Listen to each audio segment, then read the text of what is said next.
நூலன் பற்றிய ஒரு அறிமுக விழா அப்படின்னு சொன்னாங்க. கம்யூனிஸ்ட் இயக்கம் ஒரு நீண்ட பாரம்பரியம் கொண்ட இயக்கம். 100 வருஷம் முடிஞ்சு போச்சு. உலக அளவுல ஒரு சர்வதேச அளவுல 1848 எழுதப்பட்ட கம்யூனிஸ்ட் அறிக்கைக்கு பின்னாடி முதலாம் அகிலம் ஒன்று தோற்றுவித்து அப்புறம் 2ஆம் அகிலம் ஒன்று வந்து உலகம் முழுமையும் கம்யூனிச கொள்கையை பரப்பப்பட்டன. மார்க்ஸ் சொல்லும்போது சொல்றாரு, இதுவரைக்கும் உலகத்தை அறிவியலாளர்கள் அல்லது தத்துவவாதிகள் இந்த உலகம் எவ்வாறு இருக்கிறது அப்படின்னு எடுத்து இயம்பி கொண்டிருந்தார்கள். இன்டர்பிரட் பண்ணாங்க. எடுத்து இயம்பி இந்த உலகம் இப்படி இருக்கு அப்படின்னு சொன்னாங்க. ஆனா நம்முடைய வேலை அதை மாற்றுவது அப்படின்னு சொன்னார். மாற்றுவது அப்படின்னா அது முழுக்க முழுக்க அறிவியல் ரீதியான கணக்கீடுகளின் அடிப்படையில ஏன் செல்வம் ஒரு வருடம் குவிந்து கொண்டே போகிறது, ஏன் ஒருத்தன் எவ்வளவு வேலை பார்த்தாலும் அவன் ஏழையாவே இருக்கான், அதுக்கு பின்னாடி என்ன சூட்சுமம் இருக்கு. சாதாரணமா பேசுனா மூலதனம் முதல்ல வந்துச்சா, உழைப்பு முதல்ல வந்துச்சானா எல்லாருமே சொல்றாங்க. அதாவது முதல் போட்டா தானே ஒரு தொழில் வரும், தொழில் வந்தா தானே வேலை வரும். ஆகவே முதல் தான் முன்னாடி வந்தது. ஆனா மார்க்சும் எங்கெல்ஸும் சொன்னார்கள், முதல்ல போடல, உழைப்பு தான் வந்து அந்த உழைப்புல இருந்து தான் கொஞ்சம் கொஞ்சமா சுரட்டப்பட்டு மூலதனம் வந்தது அப்படிங்கிறதை பற்றி அவர் விரிவாக எடுத்து சொன்னார். எவ்வாறு எல்லாரும் உழைத்து உருவாக்குற அந்த செல்வம் என்பது எப்படி ஒரு சிலர்கிட்ட மட்டும் எடுத்து செல்லப்படுது அப்படிங்கிறதுக்கு உபரி மதிப்புன்னு அது ஒரு பெரிய ஒரு அறிவியல் கண்டுபிடிப்பு அவர் சொன்னார்.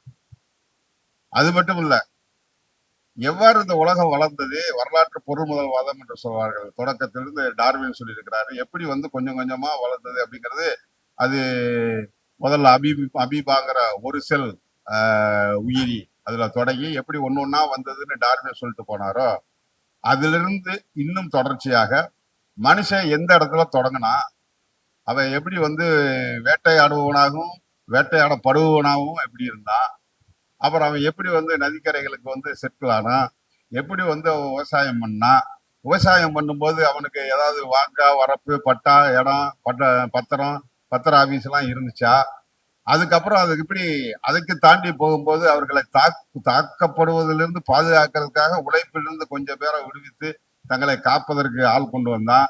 அது எப்படி விரிவடைந்தது, எப்படி அடிமைகளாக இருந்தார்கள், எப்படி நிலப்புறவுகள் வந்தார்கள், அது எப்படி மாறி முதலாளிகள் வந்தார்கள் அப்படிங்கிறத பற்றி எல்லாம் அவர் விரிவாக விளக்கி சொல்கிறார். மார்க்ஸ் இறந்த போது அவங்க கூட போனது ஒரு 13-14 பேர். அதுல எங்கெல்ஸ் வந்து ஒரு உரை நிகழ்த்துகிறார். அந்த உரையில வந்து அவர் குறிப்பிடுகிறார், ஒரு மாமனிதன் தான் மார்க்ஸ், ஆனா அவர் கொடுத்தது 2 மிக முக்கியமான பங்களிப்பு. ஒண்ணு, இந்த பரிணாம தத்துவத்தை மனுஷனுடைய வாழ்க்கையோட இணைச்சு வரலாற்று பொருள் முதல் வாதத்தை சொன்னதுங்கிறது அவருடைய முதல் பெரும் கண்டுபிடிப்பு. 2வது, எல்லோரும் உழைத்து உருவாகிற செல்வம் ஒரு சிலருக்கு மட்டுமே போய் சேருவது எப்படி என்பதை அறிவியல் பூர்வமாக அவர் கணக்கிட்டு கண்டுபிடித்தது உபரி மதிப்பு என்ற கண்டுபிடிப்பு. இந்த 2க்காகவும் உலகம் ஒரு நாளும் அவரை மறவாது அப்படிங்கிறதா எங்கெல்ஸ் வந்து அவரை புதைத்த போது அவர் பேசிய பேச்சுல இருக்கக்கூடிய மிக முக்கியமான அம்சம். இது பின்னாடி லெனின் காலத்துல அது கட்சியாக மாறுகிறது.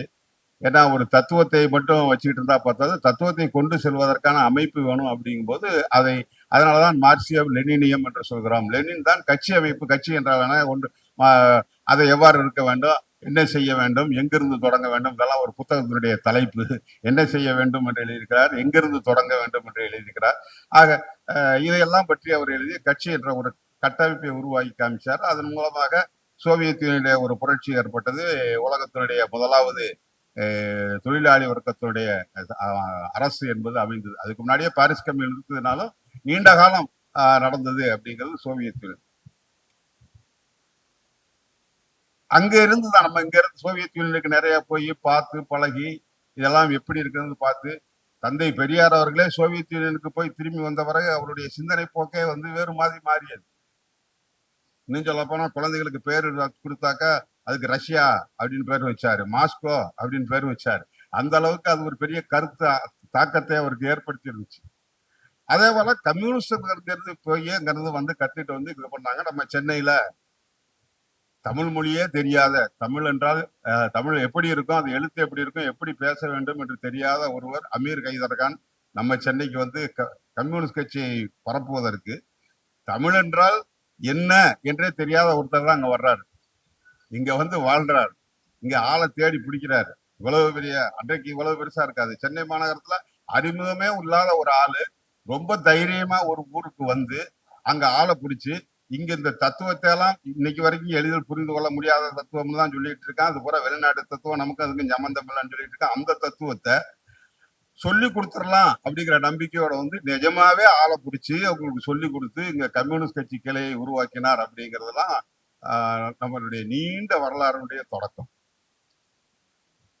அதற்கப்புறம் நம்ம கட்சியுடைய நூற்றாண்டு விழாவினுடைய மலர் தயாரிக்கும் போது கூட நாங்க அதை திரும்ப திரும்ப சொன்னோம். திரும்ப திரும்ப ஒரு 10-15 தலைவர்களை பற்றியே பேசிக் கொண்டிருக்கிறோம், அவர்களை பற்றியே எழுதி கொண்டிருக்கிறோம். ஆனா அது கூட ஒழுங்கா செஞ்சுட்டோமான்னு சொல்ல முடியாது. தீபாவை பற்றி கூட முழுமையாக சொல்லிவிட்டோமா, பாலதண்டாயத்தை விரிவாக சொல்லிவிட்டோமா, பி ராமமூர்த்தியை பற்றி விரிவாக சொல்லிவிட்டோமா, அந்த காலத்துடைய தலைவர்களுடைய தியாகங்களை எல்லாம் நாம் வெளியே சரியா சொல்லிட்டோமான்னு இன்னும் சரியா சொல்லல. ஆனா அதுக்கடுத்த ரேங்க் இருக்கு பாருங்க. கட்சி நின்றது அப்படின்னு சொன்னா அது அப்பழுக்கற்ற இந்த கட்சியை புரிந்து கொண்டு இதற்காக நான் எதையும் செய்வதற்கு தயாராக நின்றிருக்கிறேன் அப்படின்னு சொல்லிருக்கக்கூடிய தோழர்களால தான், ஊழியர்களால தான் அது இந்த கட்சி இத்தனை ஆண்டு காலம் நின்று இருக்கிறது. இனியும் பல ஆண்டு காலம் நிற்கும். 2வது உலக போர் காலத்துல கிட்டத்தட்ட சோவியத் யூனியன் என்பது அழிக்கப்பட்டு விட்டது. சோவியத் யூனியனிலேயே 2 கோடி பேர் கொல்லப்பட்டு விட்டார்கள். அப்போ H.G. வெல்ஸ் அப்படிங்கிற ஒரு அமெரிக்க நாவலாசிரியர், கட்டுரை ஆசிரியர் தோழர் ஸ்டாலினை தோழர் ஜோசப் ஸ்டாலினை போய் பேட்டி காண்றாரு. இந்த நாடே அழிஞ்சு போச்சு, இந்த நாடை எப்படி நீங்க மறுபடியும் புனர் நிர்மாணம் செய்ய போறீங்க அப்படின்னு கேட்கிறாரு. இப்ப ஸ்டாலின் சொல்றாரு, எங்கிட்ட தங்க இருப்பு இருக்கு அப்படின்னு சொல்றாரு. இவருக்கு ரொம்ப ஆச்சரியம். கிட்டத்தட்ட ஒரு 5 ஆண்டுகள் நடந்த போர், 2 கோடி பேர் செத்து போயிட்டாங்க. கிட்டத்தட்ட நிலப்பரப்பு பூராவுமே தரிசாக்கப்பட்டு விட்டது. ஒன்றும் குண்டு மழை பொழியப்பட்டு இருக்கிறது. எப்படி இத ஆலைகள் எல்லாம் இல்ல, எல்லாம் இடிஞ்சு போச்சு, இதை எப்படி தூக்கி நிறுத்துவ அப்படின்னா, தங்க இருப்பு இருக்க, கோல்டு ரிசர்வ் இருக்குங்கிறது. எங்க இருக்க கோல்டு ரிசர்வ்? அப்ப அவர் சொன்னாரு, மை கேடர்ஸ் ஆர் கோல்டு ரிசர்வ்னு சொன்னார். இந்த கட்சியுடைய ஊழியர்கள் தான் தங்க இருப்புகை. ஆக இவர்கள் எவ்வளவு அழிந்து போன நாட்டையும் மறுபடி தூக்கி நிறுத்துவார்கள் அப்படின்னு அவர் சொன்னார். இப்ப நம்ம கட்சி ஊழியர்கள் அப்படின்னு சொன்னா அது எப்படிப்பட்டவர்கள், அவர் எப்படி இருக்கிறார்கள் அப்படிங்கிறதை பற்றி பேசுவதற்கு கட்சியுடைய மாவட்ட அளவிலான தலைவர்கள் எப்படிலாம் பணிபுரிஞ்சாங்க, எப்படி எதையும் மனசுல வச்சுக்காம இந்த கருத்தியல் தான், இந்த அரசியல் தான், இந்த கட்சி தான் அப்படிங்கிறத தூக்கி நிறுத்துவதற்கு அவர்கள் எப்படியெல்லாம் பணிபுரிந்தார்கள் அப்படிங்கிறது வந்து ஏராளமான காவிய கதைகள், கண்ணீர் விடக்கூடிய காவிய கதைகள் இந்த தமிழ்நாடு வரை, இந்தியாவில் மற்ற பகுதியை விடுங்க, அதுல பத்தி நமக்கு அதிகம் தெரியாது. தமிழ்நாட்டை பொறுத்தளவுல ஒவ்வொரு ஊர்லயும் குறைந்தபட்சம் ஒரு 200-300 பேருடைய கதைகளை நம்ம எடுத்தோம்னாக்க அப்படியே கண்ணீர் வடியும். அப்படிப்பட்ட கொடூரமான சூழல்கள்ல அவங்க கட்சியை கட்டி வளர்த்தாங்க. 12 ஆண்டு காலம் இந்த கட்சி தடை செய்யப்பட்டிருந்தது. வெளியே பேர் சொல்ல முடியாது, கட்சின்னு சொல்ல முடியாது, சிவப்பு துண்டு நான் போட்டுக்க முடியாது, இன்னும் சொல்ல போனா சிவப்பு அண்டர்வேர் போட்டிருந்தா கூட அரெஸ்ட் பண்ணுவான், போய் கம்யூனிஸ்ட் என்று வெளியே சொல்லிக்க முடியாது. அப்ப முளையிலேயே கிள்ளுவதுல 12 ஆண்டு காலம், அதுல ஒரு கிட்டத்தட்ட 9 ஆண்டு காலம் பிரிட்டிஷ்காரனுடைய பீரியடு, 9 ஆண்டு காலம் விடுதலைக்கு பிந்திய காலம். விடுதலைக்கு போராடியது அப்படின்னு சொன்னா அது 3 கட்சிகள், அதை நாம சொல்லிக்க வேண்டியதில்லை. ஏன்னா பம்பாய் கப்பல் படை புரட்சியின் போது முதல்ல பிரிட்டன் வந்து நமக்கு விடுதலை கொடுத்துட்றேன்னா, இந்த 2ஆம் உலக போர் முடிஞ்ச உடனே இந்தியா எங்களுக்கு ஒத்துழைத்தால் நாங்கள் உங்களுக்கு விடுதலை கொடுத்து விட்டு வெளியேறுவோம்னா, ஆனா வெற்றி பெற்றதாச்சு. ஹிட்லரை அவனே தற்கொலை பண்ணிட்டு செத்து போயிட்டான். 2ஆம் உலக போர் முடிவுக்கு வந்துருச்சு. இந்தியாவை வந்து விடுதலை தர தயாராக இல்லை. அப்போ பம்பாயுடைய கப்பல் படை வீரர்கள் போராடுகிறார்கள். ஆனா இந்தியாவுக்கு சொந்தமான கொடி என்று ஒண்ணும் கிடையாது. அப்ப இது இந்திய கப்பல்கள் தான், நாங்கள் இந்தியாவில் தான் இருக்கிறோம் என்று சொல்வதற்காக அதற்கு அடையாளமாக 3 கொடிகளை ஏற்றுகிறார்கள். அது எல்லாமே சிக்னலிங் பிளாக். அந்த கலரை பாத்தீங்கன்னாக்க இந்த சமிக்ஞை அடையாளம் காட்டுவதற்காக இருக்கக்கூடிய வண்ணங்கள் அது. ஒரு சிவப்பு கொடி, ஒரு பச்சை கொடி, ஒரு சிவப்பு வெள்ளை பச்சை கொடி ஆக 3 கொடிகளை ஏற்றுறாங்க. அதனுடைய குறியீடு என்னன்னா முஸ்லீம் லீக், கம்யூனிஸ்ட் கட்சி, காங்கிரஸ் கட்சி. ஆக இந்த 3ம் தான் இந்தியா. ஏன் சொன்னாங்க அப்படின்னா இந்த 3ம் தான் இந்த விடுதலையில தங்களை அர்ப்பணித்துக் கொண்டு, இந்த 3ம் தான் இந்த விடுதலைக்காக சர்வபரி தியாகம் பண்ணு. இந்த விடுதலையை காட்டி கொடுத்த இயக்கம் ஒண்ணு இருந்தது தனியா. பிரிட்டிஷ்காரன் போக வேண்டியதில்லை, இங்க இருக்கிற முஸ்லீமும் கிறிஸ்தவனும் வெளியே போனா போதும்னு சொன்னது இருந்தது. இங்கு ஒரு இந்து சாம்ராஜ்யம் தான் உருவாக வேண்டும், பிரிட்டிஷ்காரனை வெளியே அனுப்ப வேண்டிய அவசியம் இல்லை அப்படின்னு சொன்னது. அதை எதிர்த்து போராடாதது மட்டுமல்ல, எதிர்த்து போராடியவர்களை காட்டி கொடுத்து கொண்டிருந்தது இதே இந்தியாவில். ஆனா இந்த 3 கட்சிகளும் போராடி. அப்ப அப்படிப்பட்ட சுதந்திர போராட்டத்தில் ஈடுபட்ட கம்யூனிஸ்டுகளை விடுதலை வந்த பிறகு அதே கம்யூனிஸ்ட் கட்சியை விடுதலை போராட்டத்தினுடைய நாயகனாக இருந்த காந்திஜி அவருடைய தலைமையில் இருந்த காங்கிரஸ் கட்சியினுடைய அரசு தடை செய்தது. பிரிட்டிஷ்காரன் என்ன சித்திரவதை பண்ணானோ அத்தனை சித்திரவதையும் நான் சொல்ல போனா அதை விட கூடுதலான சித்திரவதைகளுக்கு ஆட்படுத்தியது. அப்ப நம்ம தோழர்கள் பணிபுரிந்தாங்க பார்த்தீங்களா? அந்த கதைகள் ஒவ்வொரு மாவட்டத்திலும் என்னென்ன வகையிலான சித்திரவதை. நம்ம காலந்தோறும் கம்யூனிஸ்ட் 10 புத்தகத்தை வெளியிடும் போது ரொம்ப நெக்குருகி வைரமுத்து சொன்னாருன்னு நினைக்கிறேன். மணலி கந்தசாமி கம்யூனிஸ்ட் கட்சியினுடைய மாநில செயலாளர், அவரு மறைஞ்சு வாழ்றாரு. ஆனா வீட்டுக்கு போயிட்டு வர்றாரு. அந்த அம்மா கர்ப்பம் தெரிவிக்குது. கொண்டாந்து கோர்ட்ல நிப்பாட்டுறான். உன் புருஷன் எங்க இருக்கான் அப்படின்னு கேட்கறான். தெரியாது, நான் பார்த்ததே இல்லை அப்படிங்கிறாங்க. பார்க்கலையா? அப்பனா நீ எப்படி யாருக்கு புள்ள சுமந்திருக்க அப்படின்னு கேட்கறான். அந்த அம்மா சொல்லுது, தான் புருஷனை பாதுகாக்கிறதுக்காக நான் என் கொழுதனுக்கு கர்ப்பம் தெரிவித்திருக்கிறேன்னு சொல்லு. சாதாரணமான விஷயம் அது. மணலி கந்தசாமி ஆற்றிய தியாகத்தை விட பெரிய தியாகம், அதை விட பெரிய தியாகம். நம்ம சினியம்பாளையம் தியாகிகள்னு கேள்விப்பட்டிருப்பீங்க.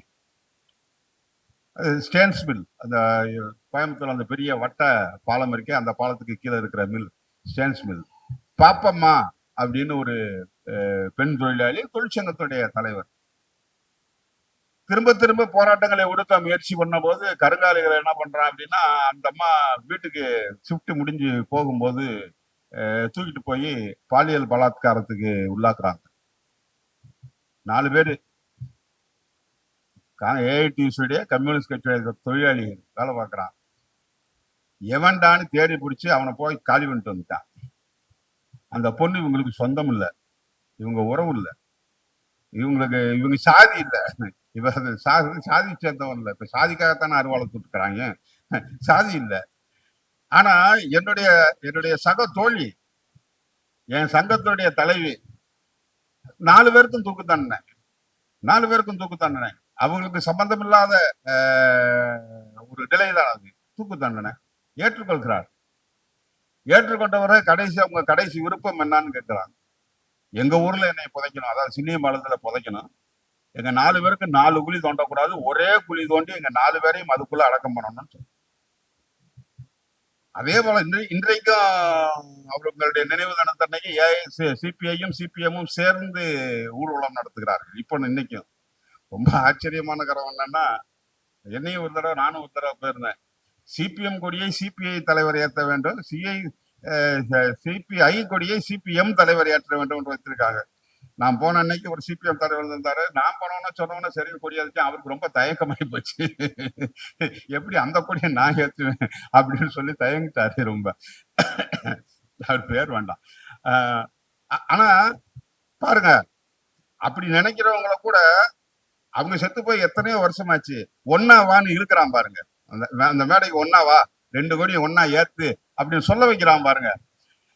அவர்கள் செத்து போன பிறகு, அவர்கள் தூக்கு தண்டனை அளித்த பிறகு, இங்க இருந்த தோழர் பிசி ஜோஷி, இந்திய கம்யூனிஸ்ட் கட்சியினுடைய பொதுச் செயலாளர், அவர் அவங்க வீட்டுக்கு போறாரு. எல்லாம் சின்ன வயசு, 28, 30, 32 வயசு, எல்லாம் 4 பேருமே. இந்த மாதிரி மகன் போயிட்டாங்க அப்படின்னு சொல்லி ரொம்ப துக்கமா சொல்றாங்க. அப்ப அந்த அம்மா, அவங்க அம்மா சொல்லுது, ரங்கண்ணனோட அம்மா சொல்லுது, நீங்க எல்லாம் தான் என் பிள்ளைங்க இருக்கீங்களே, என் பிள்ளைங்க செய்ய வேண்டியதெல்லாம் நீங்க செய்வீங்கிற நம்பிக்கையோட நான் இருக்கேன். நீங்க எல்லாம் இருக்கும்போது நான் ஏன் அழுகணும் அப்படின்னு சொல்லுது. அதாவது எந்த அளவுக்கு அந்த கம்யூனிஸ்ட் கட்சியில் சேர்ந்து இருக்கிறவனுக்கு மட்டுமல்ல, அவன் மனைவிக்கு, அவனுடைய அம்மாவுக்கு, அதை விட போன தலைமுறை அண்ணா அம்மாவுக்கு எப்படி இது பற்றி பிடித்து இழுத்து நின்றது அப்படிங்கறதெல்லாம் வந்து பெரிய கதைகள். ஒவ்வொரு மாவட்டத்திலையும் இந்த மாதிரியான கதைகள் உண்டு. நான் மதுரையில இந்த மாதிரி பல தோழர்கள், அவங்கள அநேகமாக இப்ப யாருமே இல்லை. ஒரு 30-20 வருஷத்துக்கு முன்னாடியே பலரும் இறந்துட்டாங்க. இப்ப அவங்களுடைய வழி தோன்றல்கள் இருக்காங்க. அதை பார்த்தது இப்ப நாங்க வந்து சாட்சி சொன்னாதான் உண்டு. நாங்க அதுதான் நான் திரும்ப திரும்ப தோழர்கள் தான் சொல்லியிருக்கிறது. நாம பார்த்திருக்கோம் அவங்களெல்லாம். அதையெல்லாம் எழுதி பதிவு வைக்காம நம்ம போயிட்டோம் அப்படின்னா அதுக்கு அடுத்த தலைமுறைக்கு அந்த அந்த அந்த சங்கிலியே அறுந்து போயிடும். அவங்கள பத்தி சொல்லணும். ஏன்னா இன்றைய காலத்துல அப்படிப்பட்ட மனிதர்கள் எல்லாம் இருந்தார்கள் அப்படின்னு நம்புவதற்கே கஷ்டமா இருக்கும். அப்படிப்பட்டவர்கள் கட்சி என்றால் அது வந்து அது ஏதோ கட்சி என்பது வேறு, குடும்பம் என்பது வேறு, வாழ்க்கை என்பது வேறு, வேலை என்பது வேறு, அதெல்லாம் கிடையாது. எல்லாமே ஒண்ணுதான். குடும்பம்னாலும், கட்சினாலும், வேலைனாலும், வாழ்க்கைனாலும், எல்லாம்னாலும் ஒண்ணுதான் அப்படின்னு வாழ்ந்த ஒரு தலைமுறை இருக்கு, பிரமாண்டமானது.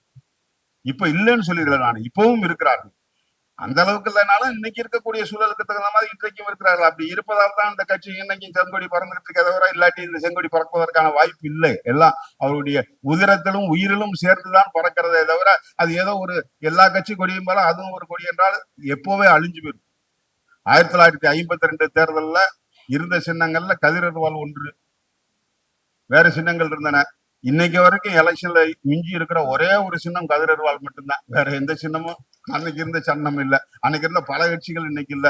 புதுசா எத்தனையோ கட்சி அதுக்கப்புறம் தொடக்க அந்த கட்சியெல்லாம் காணாமல் போயிடுச்சு. நம்ம கண்ணு முன்னாடி தமிழ்நாட்டிலே பல கட்சிகளை நம்ம பார்த்திருக்கோம்.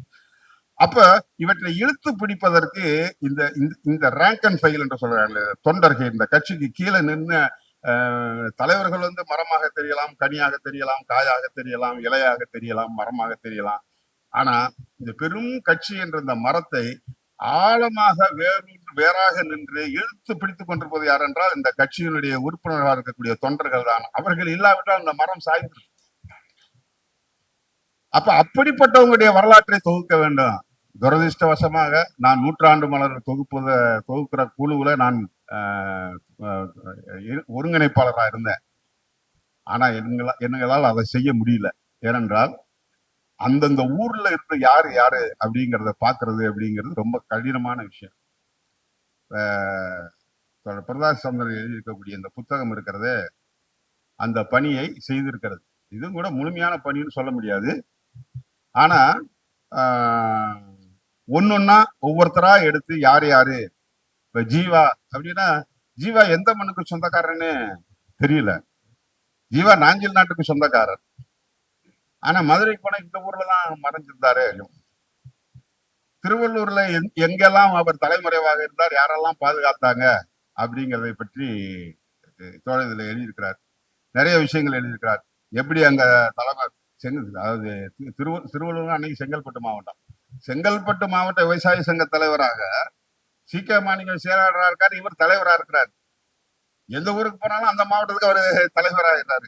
அப்படி வேலை பார்த்ததை பத்தி எழுதியிருக்காரு. ஜீவாவை பற்றி நாம் நிறைய படிச்சிருக்கோம். அதுக்கு அடுத்து அவர் கொண்டு வந்திருக்கக்கூடிய விஷயங்கள் தான் ரொம்ப ரொம்ப முக்கியமான.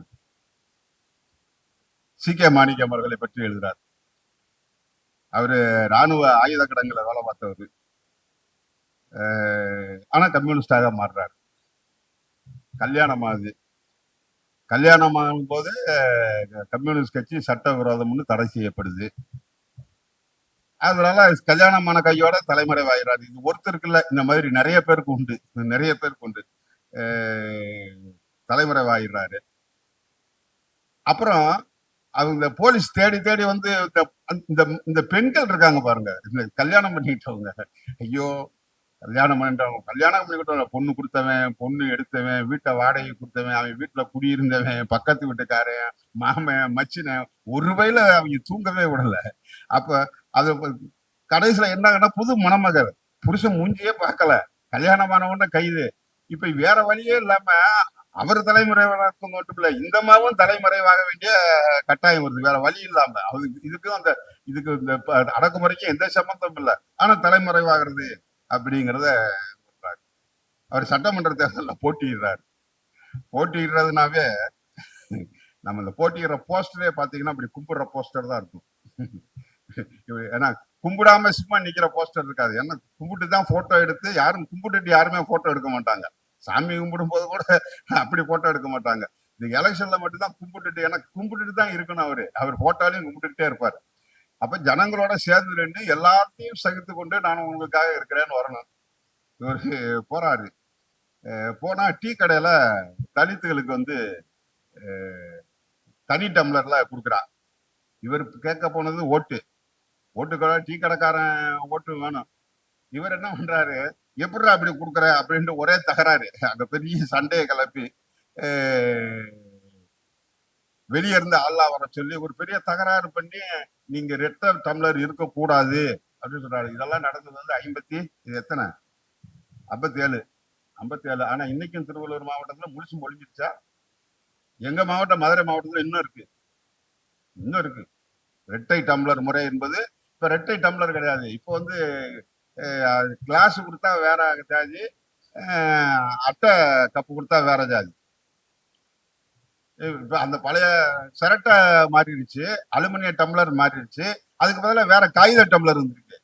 அது வெளியே இருந்து பாக்குறவனுக்கு தெரியாது, உள்ளூர்காரனுக்கு தான் தெரியும். ஏன் அவனுக்கு கண்ணாடி டம்ளர்ல போகுது, இவனுக்கு ஏன் காகித டம்ளர்ல போகுது அப்படிங்கிறது தெரியும். அது இன்னைக்கு வரைக்கும் வரல. ஆனா அதாவது இது முதலாவது தேர்தலையே அதை அடிச்சு நொறுக்கிறதுக்கா நீ ஓட்டு போட்டாலும் சரி, ஓட்டு போட்டாலும் சரி அப்படின்னு தூக்கி எறிஞ்சிட்டு போனதை பற்றி அவரு சொல்றாரு. தலித்துகளுக்கு முடிவெட்ட மாட்டோம் மீஞ்சூர்ல. அதை எதிர்த்து போராட்டம் பண்ணதோட மட்டும் நினைக்கல அவரு தலித்துகளுக்கு முடிவெட்டுவதற்காக நான் ஒரு கடையை திறக்கிறேன்டா அப்படின்னு சொல்லி ஒரு கடையை திறந்து முடிவெட்டுறதுக்கான ஏற்பாடுகளை பண்ணி கொடுக்குறாரு. அதே போல இந்த அரிசி விநியோகம் இது தமிழ்நாட்டுல பல இடங்கள்ல, குறிப்பாக இந்த எமர்ஜென்சி சமயத்தில் நடந்தது. அதுக்கு முன்னாடி பல சமயங்கள் நடந்தது. இப்ப அண்மையில வந்து வேளாண் சட்டம் ஒண்ணு கொண்டு வந்தான் பாருங்க. 3 சட்டம் கொண்டு வந்தான். அதை கிழிச்சு போட்டாச்சு. ஆனாலும் முழுசா கிழிச்சு போடல. அது கொஞ்சம் கொஞ்சமா வேற வேற வடிவுல உள்ள நுழைச்சிட்டு இருக்கு.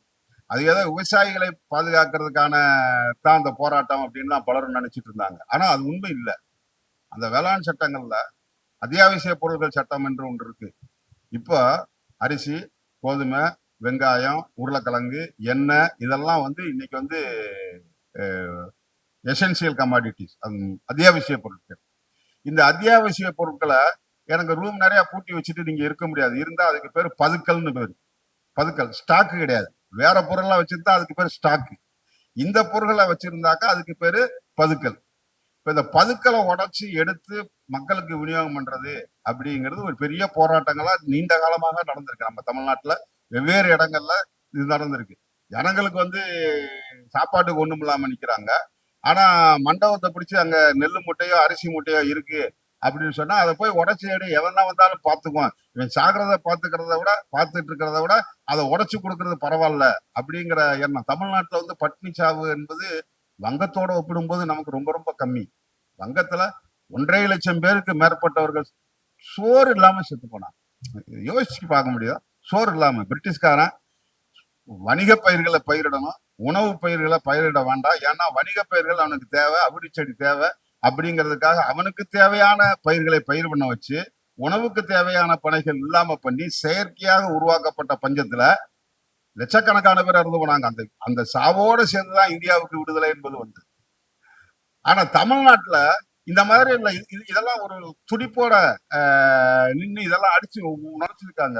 பதுக்கலா இருந்தா உடைச்சு எடுத்து கொண்டு வா, எல்லாத்துக்கும் விநியோகம் பண்ணி அதுக்கு எந்த கேஸ் வந்தாலும் பார்த்துக்கோம்னு. அந்த மாதிரி எப்படி சி.கே. மாணிக்கம் வந்து பொன்னேரி பகுதிகளில் முதலாளிகள் தங்களுடைய அரிசி ஆலைகள்ல வச்சிருந்ததை பதுக்கி வச்சிருந்ததை பறிமுதல் பண்ணி எடுத்துட்டு வந்து எப்படி விநியோகம் பண்ணாரு. அதுல ரொம்ப ஆச்சரியமான ஒரு வரி ஒன்று இருக்கு. என்ன அப்படின்னா, இப்படி எல்லாம் பண்ணா யாரு வந்து தடுப்பா? போய் ஒரு கதவை உடைச்சு அங்க இருந்து அரிசி மூட்டையை எடுத்துட்டு கொண்டு வந்து பொது வழியில உட்கார்ந்து எல்லாத்துக்கும் விநியோகத்தா யார் அதை தடுக்கிறதுக்கு வருவா? போலீஸ்காரன் தானே வருவான். ஆனா போலீஸ்காரனும் பைய எடுத்துட்டு வந்து அரிசி வாங்கியிருக்காங்க. ஏன்னா அவன் வீட்லயும் அரிசி இல்லை. அவன் வீட்லயும் அரிசி இல்ல. அப்ப போலீஸ்காரர்களும் வரிசையில் நின்று அந்த அரிசியை வாங்கினாங்க அப்படிங்கிறத பற்றி எல்லாம் குறிப்பிட்டிருக்காரு. அதே போல நில உச்சவரம்பு சட்டம் வருது. ஒரு குறிப்பிட்ட அளவுக்கு மேல நிலம் வச்சிருக்க கூடாது அப்படின்னு. இங்க செங்கல்பட்டு ஜில்லால திருவள்ளூர்ல வெள்ளாறுக்கோட்டை கிராமத்துல அவங்க சொந்தக்காரங்க எல்லாம் வந்து சித்தூர்ல இருக்காங்க, ஆந்திராவில் இருக்காங்க. நில உச்சவரம்பு வந்துட்டாக்கா குடியிருப்புக்கு போகுது. உடனே என்ன பண்றான், அவசர அவசரமா வெளியேற்றுறதுக்கு ஏற்பாடு பண்றான். நிலத்துக்குள்ள கால் வைக்கக்கூடாது, நீ இனிமே உழவு பண்ணக்கூடாது அப்படின்னு தடுக்கிறான். அதுக்கு போறதுக்கு வந்து ஒரு சாதாரண காசை கையில கொடுத்து வாங்க வாங்க வாங்க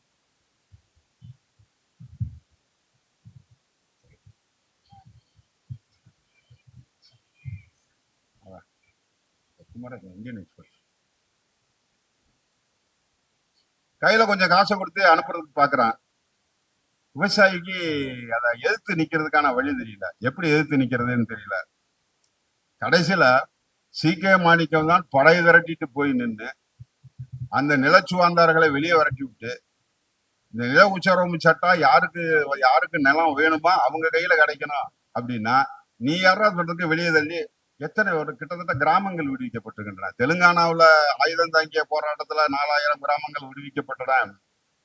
தமிழ்நாட்டுல இந்த உச்சவரம்பு சட்டம் வந்த போது தமிழ்நாட்டினுடைய பல மாவட்டங்கள்ல அங்க இருக்கிறவங்களை நில உச்சவரம்பு சட்டத்தின் கீழே வரும்போது அவங்களை வெளியேற்றுவதற்கு எடுத்த முயற்சியில பல மாவட்டங்கள்ல பல முறை போராட்டங்கள் நடத்தப்பட்டிருக்கு, கம்யூனிஸ்ட் கட்சி நடத்தி.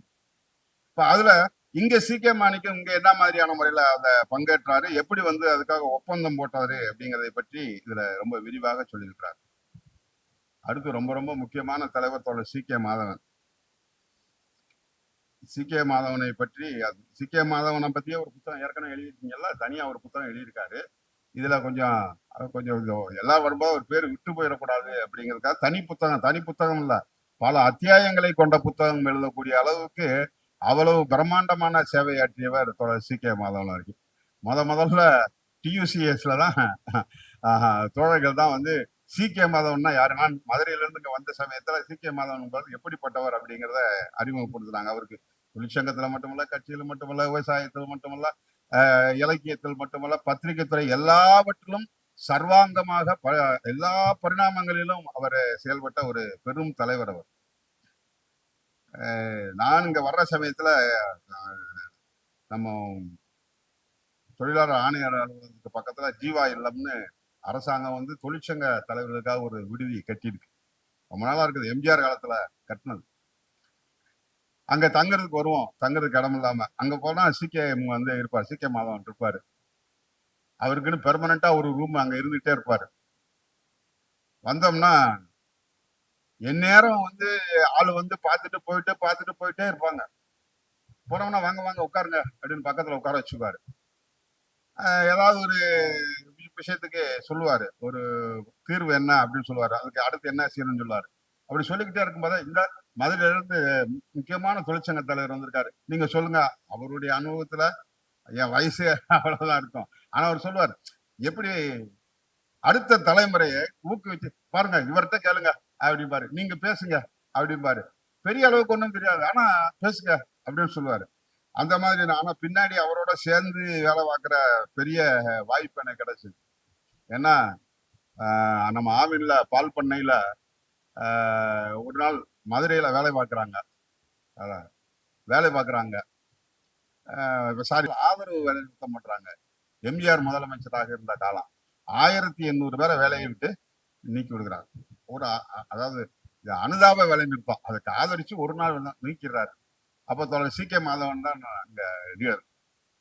வழக்கு நடந்துகிட்டே இருந்துச்சு. அப்புறம் கலைஞர் ஆட்சி வந்தது.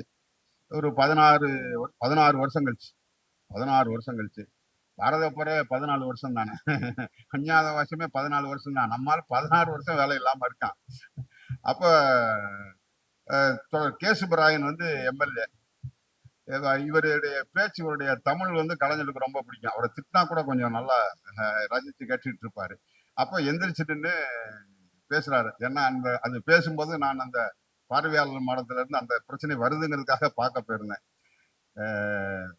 பிள்ளை அம்மாவுக்கு பால் பால் குடிக்கணும்னா முட்டி தான் அழுவும், கடிச்சு கூட வைக்கும். அதுக்காக அம்மா பால் கொடுக்காம இருக்கலாமா அப்படின்னு கேட்டாரு கே.எஸ். சுப்பராயன். உடனே கலைஞர் எந்திரிச்சு சொன்னார். அப்ப பால்துறை அமைச்சர் சுந்தரம் அவருக்கு அவர் எந்திரிச்சாரு. உட்காருங்க அப்படின்னு சொல்லிட்டு எடுத்து பதில் சொன்னாரு. ரைட்டு, நான் பால் தர மறுக்கிற பாதகி இல்ல, நான் தர்றேன். ஆனா அந்த சர்வீஸ் கண்டினியூட்டி எல்லாம் கேட்கக்கூடாது. சரி வேண்டாம், நான் வேலைக்கு சேர்ந்துட்டு அதுக்கப்புறம் மத்தது அப்புறம் பார்த்துக்கோ, உள்ளுக்கு கால் வைக்கணும்ல. சரி, இந்த மாதிரி பேசலாமா அப்படின்னு தொழிற்சங்கத்துல 2 கருத்து வந்துச்சு. அதாவது இப்ப இந்த நான் பேசுற சமயத்துல சி.கே.எம் இல்ல, இறந்துட்டாரு. ஆனா இப்படி தொழிற்சங்க இந்த வழக்குகளை விட்டுட்டு இந்த மாதிரி வேறு முறைகள்ல தீர்க்கறதுக்கு முயற்சி பண்ணலாமா அப்படின்னு கேட்ட போது அதுக்குள்ள ஒரு செக்ஷன் மறுத்துச்சு. அதுக்குள்ள உள்விவகாரத்துக்குள்ள போலாம், நான் வேணாம் அப்படின்னு மறுத்துச்சு. சி.கே.எம் தான் கூப்பிட்டு உட்கார வச்சு, இந்த மாதிரி முடிக்க முடியும்னா தாராளமா முடிங்க, இந்த வழக்கை நம்பிட்டுலாம் இருக்காதீங்க, நீங்க முடிங்க அப்படின்னு சொன்னார்.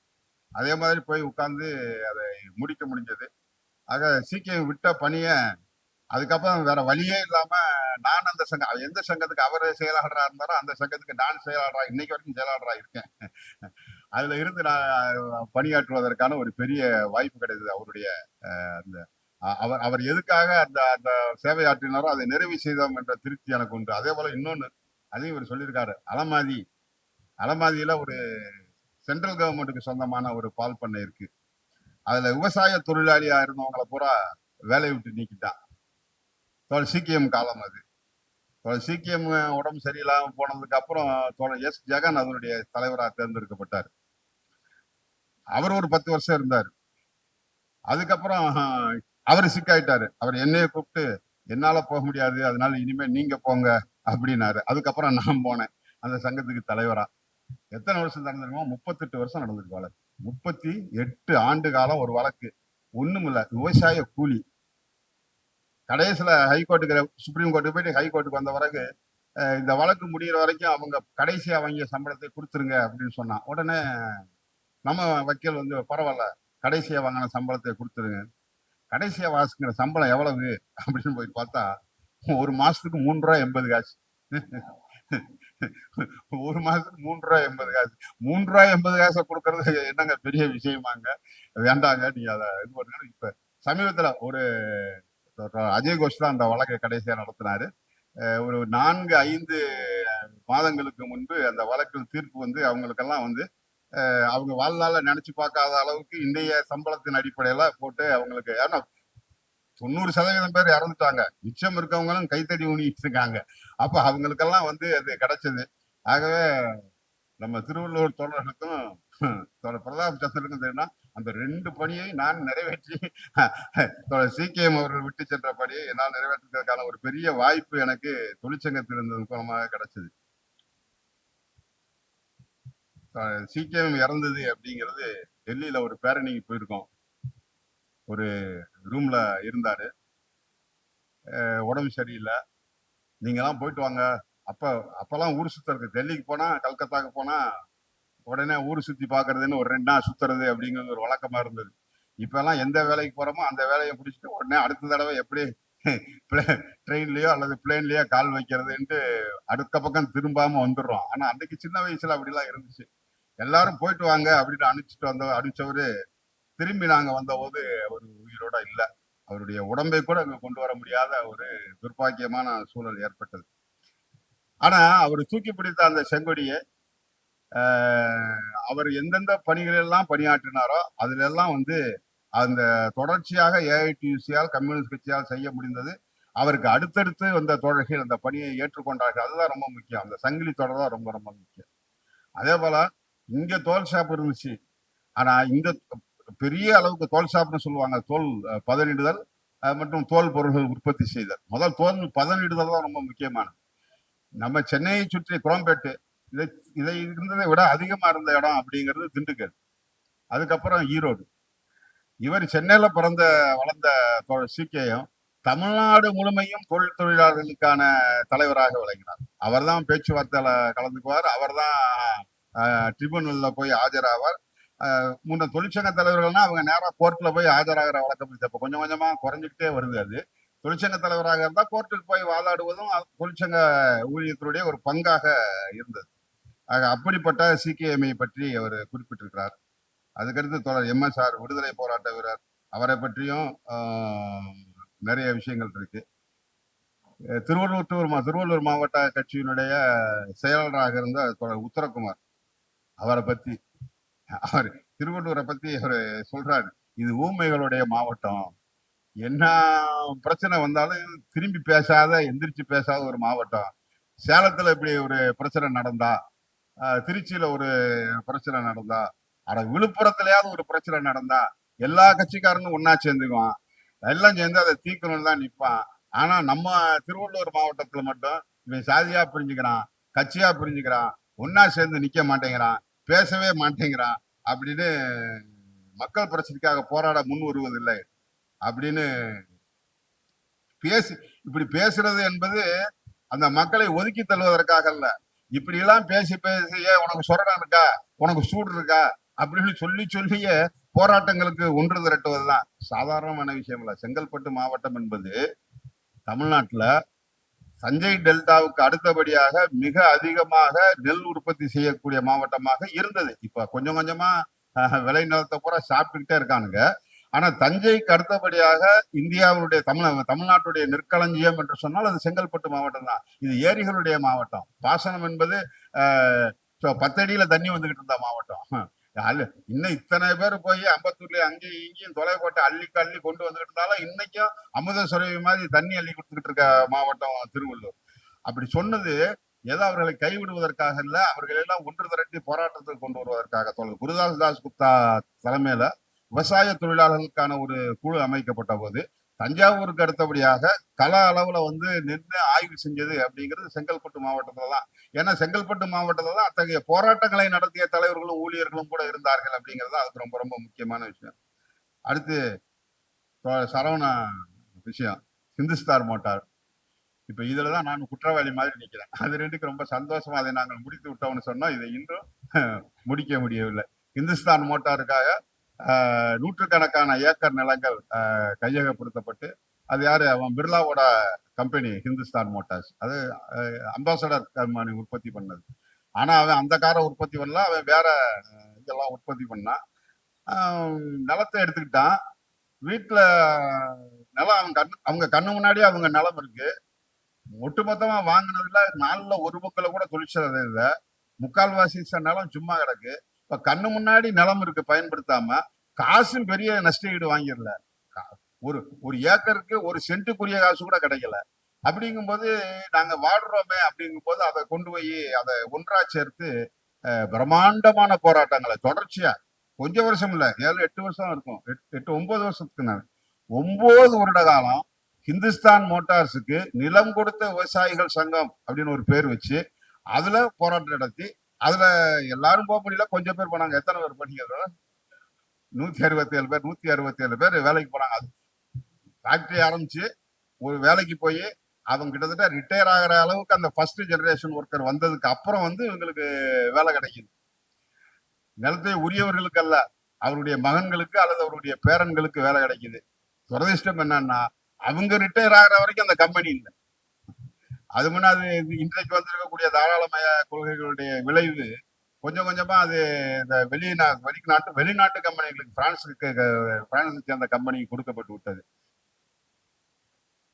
முடிக்கணுமா இல்லைங்க? முடிக்கணுமா? எதையும் பேசவே மாட்டேங்கிறீங்க.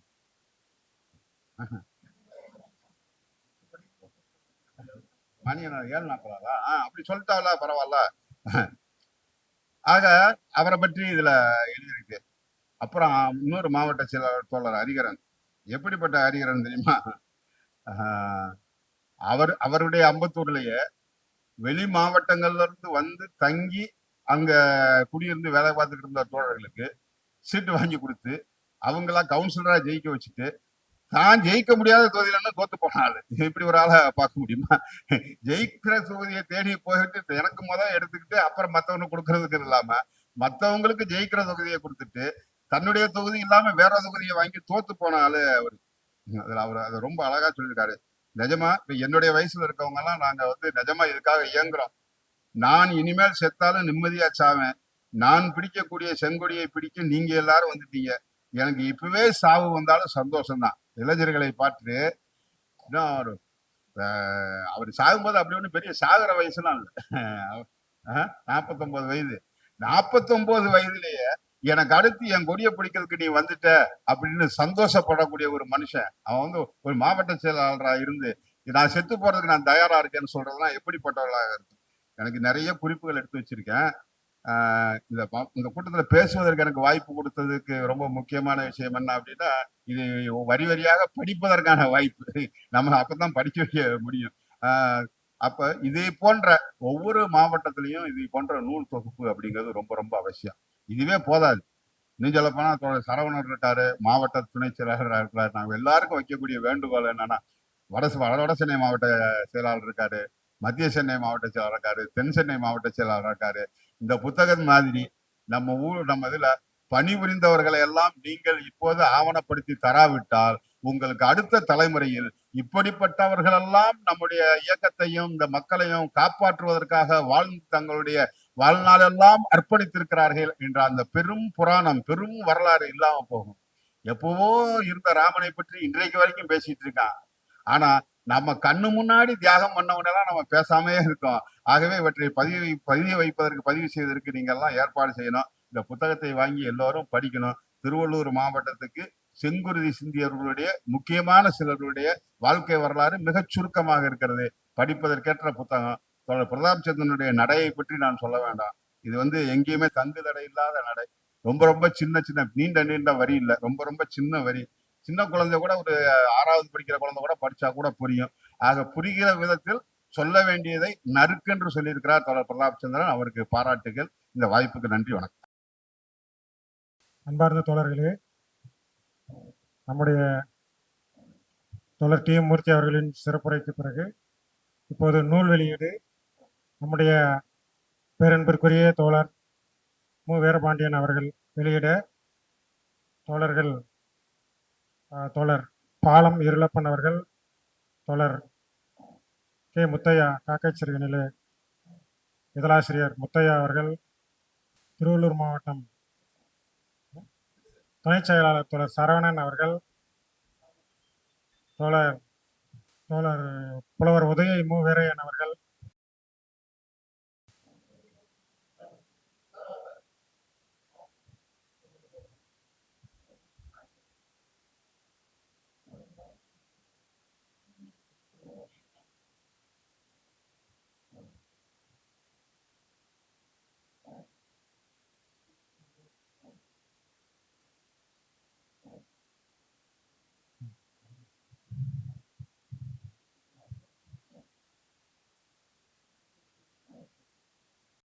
பிரதாப் சந்திரன் நல்ல சிந்தனையாளர், நல்ல எழுத்தாளர். இப்ப ஜனசக்தியில் அதிகமாக எழுதி கொண்டிருக்கிறார். ஒரு 25-30 ஆண்டுகளுக்கு முன்னால் ஞாயிறு கிராமத்தில் நான் இளைஞர் பெருமன்றத்தின் மாநில செயலாளராக இருந்த பொழுது, முதலில் பொறுப்புக்கு மாவட்ட செயலாளராக இருந்த பொழுது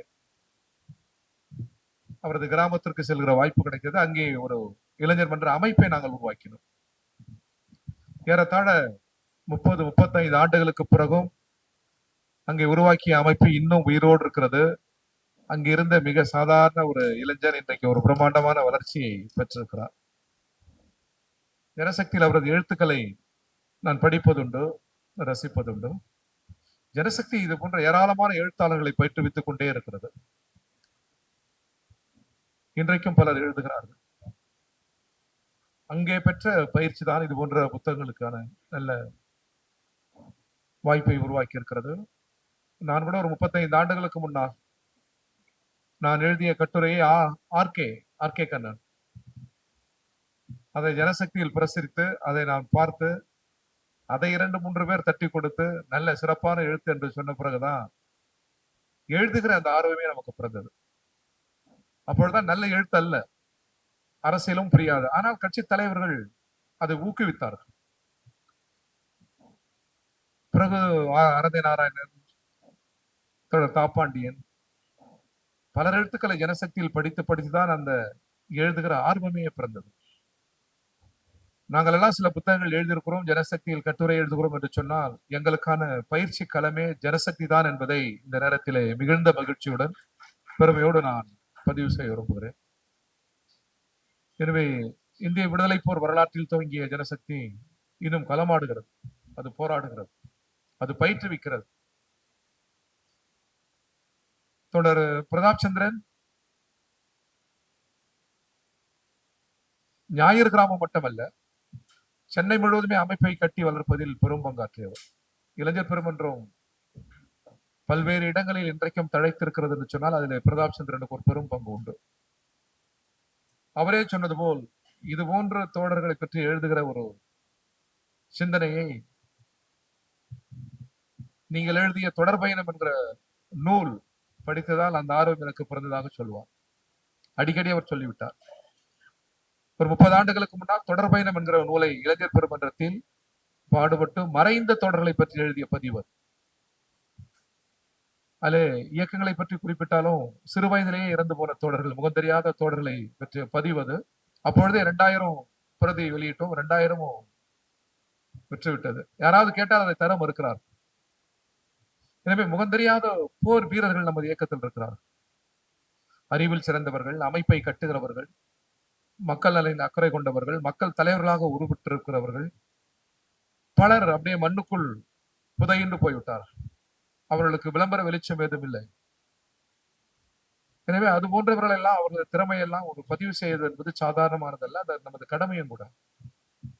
அந்த வகையில் இப்படி தொடர்ச்சியாக நமது தோழர்களை பற்றி, நமது நினைவில் வாழ்கிற தோழர்களை பற்றி எழுதுவது என்பது சாதாரணமானதல்ல. தோழர் TM அவர்கள் சொன்னது போன்று ஒவ்வொருவருக்கும் ஒரு வரலாறு இருக்கிறது. 50-60 ஆண்டு காலம் உழைத்த தலைவர்களும் இருக்கிறார்கள், 20-30 ஆண்டு காலம் கட்சிக்காக உழைத்த தலைவர்கள் இருக்கிறார்கள். சிலர் மரணம் இயல்பு, இயற்கை, சிலர் மரணம் ஏற்க முடியாது. ஆனால் எல்லோருமே செங்கொடியை இறுக பற்றியவர்கள். எல்லோருடைய கனவும் இந்த இயக்கம் வளர்ந்து நாடு இடது பக்கம் திரும்ப வேண்டும் என்பதுதான் எல்லோருடைய கனவு. எனவே இவர்களினுடைய புகழை, இவர்களின் புகழார்ந்த விழுமியங்களை அடுத்த தலைமுறைக்கு எடுத்துச் செல்வது மட்டுமல்ல, அவர்கள் நேசித்த கொடியை இறுக பற்றி அவர்கள் பெயராலேயே இன்னும் இந்த அமைப்பை கட்டி வளர்ப்பதுதான் அவர்களுக்கு நாம் செய்கிற நிறைவான அஞ்சலியாக இருக்க முடியும், நினைவாக இருக்க முடியும். எப்பொழுதுமே நல்ல நினைவுகளை சேமித்து என்பார்கள் அறிஞர்கள். டாக்டர் ராமமூர்த்தி, நரம்பியல் நிபுணர் டாக்டர் ராமமூர்த்தி எழுதிய நூல் தடைகள் பல தாண்டி என்கிற நூல் ஒரு 20 ஆண்டுகளுக்கு முன்னால் நான் படித்தேன். வாய்ப்பு ஏற்பட்டால் அந்த புத்தகத்தை நீங்கள் எல்லோரும் படித்திருக்க கூடும். படிக்காதவர்கள் அதை படிக்க வேண்டும் என்று நான் கேட்டுக்கொள்கிறேன். அதில் முதல் வரியிலேயே நல்ல நினைவுகளை சேமித்தவை, காசு பணங்களை அல்ல என்று அவர் தோக்குவார். மருத்துவர் தயங்கி தான் அந்த புத்தகத்தை வாங்கி படிக்க நேர்ந்தது. ஆனால் அவருக்குள் இவ்வளவு இலக்கிய பொருள் சரிவு, இவ்வளவு அரசியல் தொலைநோக்கு இருப்பதை பார்த்தால் வியப்பு மேலிட்டது. மருத்துவர், ஆனால் அவருக்குள் ஒரு இடது பார்வை இருக்கும். மருத்துவமனை எப்பொழுதுமே அரசின் கட்டுப்பாட்டில் இருக்க வேண்டும். ஒரு நாகரிக அரசு என்பது மருத்துவத்தை தன் பொறுப்பில் எடுத்துக்கொள்ள வேண்டும் என்று அவர் எழுதுவார். சாதாரணமான வார்த்தைகள் அல்ல அந்த வார்த்தை. கல்வியும் அதிலே சேர்த்துக் கொள்ளலாம். உலகத்திலேயே கல்வியும் மருத்துவமும், குறிப்பாக கல்வி என்று வருகிற போது உறக்கமும் உணவும் உறக்கமும் கல்வியும் அரசின் பொறுப்பு என்று இந்த உலகத்திலேயே முதல் சட்டம் பிறந்த இடம் சோவியத் ரஷ்யா. அந்த சட்டத்தை பிறப்பித்தது தோழர் லெனின். நல்ல உணவு தான் உறக்கத்தை தரும், நல்ல உறக்கம் தான் கல்வி சிந்தனையை தூண்டும். எனவே உறக்கமே அரசின் பொறுப்பு. அப்படி என்றால் வீடு, நல்லுடை, உணவு அரசின் பொறுப்பு என்று அதனுடைய பொருள். எனவேதான் கிண்டர் கார்டனை அங்கு அமைத்து அந்த கிண்டர் கார்டனில் தன் இயல்பில் குழந்தைகளை விளையாட விட்டு அதிலிருந்து தேர்ச்சியை கண்டறிந்தார். இதான் சீனாவில் பின்பற்றினார்கள். அந்த சீனா தான் இன்றைக்கு அறிவியல் ஆய்வில், நுட்ப ஆய்வில் உலகத்தை விஞ்சி நிற்கிறது. இதெல்லாம் தொடர் லெனின் போட்ட விதை பாதை. அதை அப்படியே தனதாக்கி கொண்டார் மாசேத்துங். அதில் இன்னைக்கு உச்சத்தை தொட்ட இடத்தில் இருக்கிறது சீனா. ரேர் எலிமெண்ட்ஸ், உலகத்தில் வளர்ந்த நாடு அமெரிக்கா, ஐரோப்பா. ரேர் எலிமெண்ட்ஸ், அதை செறிவூட்டுகிற டெக்னாலஜி திணறுகிறார். இப்ப ட்ரம்ப் சீனாவுக்கு சென்றதே காரணம் இந்த ரேர் எலிமெண்ட்ஸ் தான். இல்லை என்றால் ரேடார் இல்லை. கண்ட விட்டு கண்டம் பாய்கிற ஏவுகணை இல்லை. இந்த ரேர் எலிமெண்ட்ஸ் ஐரோப்பாவில் இருக்கிறது, செறிவூட்டுகிற நுட்பத்தில் சீனா விஞ்சி இருக்கிறது. இந்தியாவுக்கும் அவர்கள் தான் தருகிறார். எனவே ஐரோப்பாவும் அமெரிக்க உலகமும் மண்டியிடுகிறது. பின்தங்கியிருந்த சீனா இன்றைக்கு பிரம்மாண்டமான வளர்ச்சியை பெற்றிருக்கிறது. அந்த பாதை போடப்பட்டது, அதற்கான அடித்தளம் விடப்பட்டது ரஷ்யாவில். அதை கற்றுணர்ந்து முன்னெடுத்து உலகத்தையே வென்று கொண்டிருக்கிறது இன்றைக்கு சீனா. எனவே தோழர்களே, சோசியலிசமும் கம்யூனிசமும் நிலவுகிற முதலாளித்துவ சமூக அமைப்புக்கு மாற்று. நிகழ்கால தலைமுறையை அவரது சிந்தனையை இடது பக்கம் திருப்புவதற்கு கடும் முயற்சிகள் இன்றைக்கு தேவைப்படுகிறது. இன்றைக்கும் சக மனிதனை பற்றி அக்கறை கொள்கிற எத்தனை ஆயிரம் மைல்களுக்கு அப்பால் இருந்தால் யுத்தத்தால் ஒரு மனித குலத்தின் அழுகுரல் கேட்டால் அதற்கான செவியாக இன்றைக்கும் செவிமடுக்கிறவர்கள் கம்யூனிஸ்ட் பேரியக்கத்திலும் இடது சிந்தனையிலும் இருப்பவர்கள் என்பதை நம்மால் பெருமையாக சொல்ல முடியும். அதை விதைத்த தோழர்கள், அந்த சிந்தனையை விதைத்த, அந்த பாதையை விதைத்த தோழர்கள். எனவே அவர்கள் நம்மோடு வாழ்கிறார்கள், நாம் அவர்களோடு உரையாடல் செய்கிறோம். அவர்களை நினைக்க நினைக்க நாம் செல்ல வேண்டிய இடம் அமைப்பை கட்டுவது, கட்சி பணிகள். அன்றாட இந்த கட்சி பணிகள் தான் இந்த மகத்தான தோழர்களுக்கு நாம் செய்கிற நிறைவான அஞ்சலியாக இருக்க முடியும். எனவே நாம் கொடியை உயர்த்துவோம், அவர்கள் நடந்த பாதையில் முன்னிலம் அதிகமாக நடப்போம், அமைப்பை கட்டுவோம்.